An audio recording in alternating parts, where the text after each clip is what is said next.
I actually played competitive golf my whole life and played professionally out of school. And so once I started doing that for a job, I realized I didn't like golf that much. And my sorority sister was in advertising in New York City, which sounded very, very cool and flashy at the time. And I went to visit her. And while I was out there, my dad called me and said, "Let me get you on the floor of the New York Stock Exchange for one morning." And I spent 2 days shadowing her and about 20 seconds on the floor and realized that I wanted to be in trading. And so being from Chicago, I just went home and started applying to all the market makers, the CBOE and the CME, and ended up clerking in the S&P options as my first job.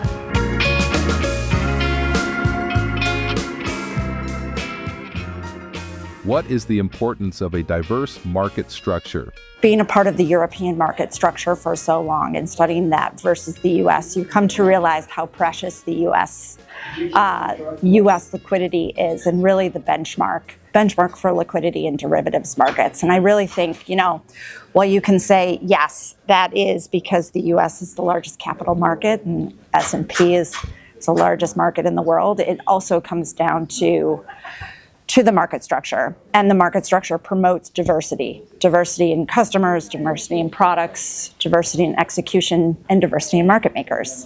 I think one thing I learned over 10 years of going around to all different customer types across the globe is that, while obviously from a macro level they're allocated, a large portion is allocated to the US, they're actually over allocated to the US because of liquidity. So, and that's something that we can really appreciate, because the market structure promotes diversity. So firms like Belvedere can thrive in finding pockets of liquidity where others are not. So like if you look at the S&P, right? Obviously there are just enormous amounts of liquidity in the standard S&P markets, SPX, ES options, et cetera. But then you also have the floor, you have the flex, you have XSP, nanos, micros on the CME. There's really a diverse set of products and a diverse way in which customers can execute. And that diversity allows customers to be able to really customize their experience in the product. They're not forced into the order book. They're not forced to call a certain subset of brokers. They are really allowed to look at customizing their trading strategy according to their needs. But it also is provided because firms like Belvedere, where we will traffic in the areas where the top 4 liquidity providers are, we can also find pockets where we can provide niche liquidity for these customers to have a good experience. How will Belvedere prevent high costs from being a barrier to entry? And that's something that we try to really keep a pulse on, is making sure that costs stay equitable and aren't driving scale to be the only solution to remain competitive in the market. So we really try to focus on not being all things to all markets. In the multi-list space, there are 18 exchanges and counting. And while there are market makers that want to be everywhere, we actually really try and be very strategic on what exchanges, what market structures we want to pump liquidity and support. And I think that's really where we have to be, constantly thinking strategically of what is Belvedere to the marketplace? Where do we provide diversity? I think the other area where we try and ensure that we can remain competitive is working with the exchanges to ensure that they protect market makers like Belvedere that may not, be able to invest in the biggest technology footprint.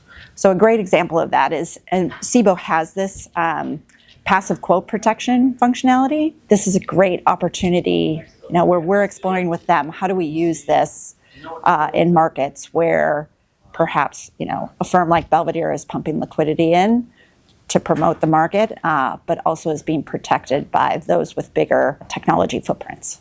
How does Belvedere keep a healthy order book? It really goes back to being strategic in where we where we can promote and find a place in the order book. The greatest part about the U.S. market is that the order book and the call-around market, all the various venues are all linked together because all orders need to be exposed to the market. This is different than other marketplaces like Europe, where the call-around market, the block trade market, and the order book are two different price discovery pools. So what we try to do is ensure that we can be in a place, maybe not even to participate on all trades, but at least see all trades. A great example of this is being very present, having a very strong floor presence. 20 years ago when I was on the floor, we were talking about tomorrow it's going to be a bowling alley, right? It was always going to go away.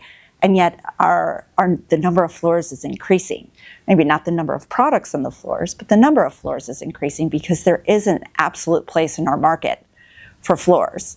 There's obviously participation in those floor trades, which is a great business to be in, but also just being able to be the center place of seeing liquidity that actually allows us to be better equipped and better educated in how we're posting liquidity in the order books and be competitive. How do you attract top talent to Belvedere? The one unique feature about Belvedere, which even when I was going to work there, it's well known that Belvedere has an amazing culture. Hutch and Yazdan, our founder and CEO, down to the most recent hire, there is a strong focus on culture. What that attracts is people like me who are tenured in this business, have a strong experience, but I'm not living for my resume. I don't need to be working long hours. I have a family. Really finding that work-life balance, which is very important. It doesn't mean that I'm not competitive. I love to work hard, but there is a strong balance, which we're finding really does attract experienced and talented people in the industry. Younger professionals that are coming out of school or coming out of graduate school, one thing we found is investing in their education. We have a strong what we call BTU, Belvedere Trading University. So we have a strong push into investing in continuing education, whether or not it's internally in Belvedere or going and seeking a graduate degree. We also have implemented a career path, a very crystal clear career path for those who stay within Belvedere, that they can see if they're successful, that we ensure that they can see promotion within their career. So kind of attuned to, within a bank, you go from analyst to associate to vice president all the way up to managing director, that we give people who are succeeding kind of benchmarks of success.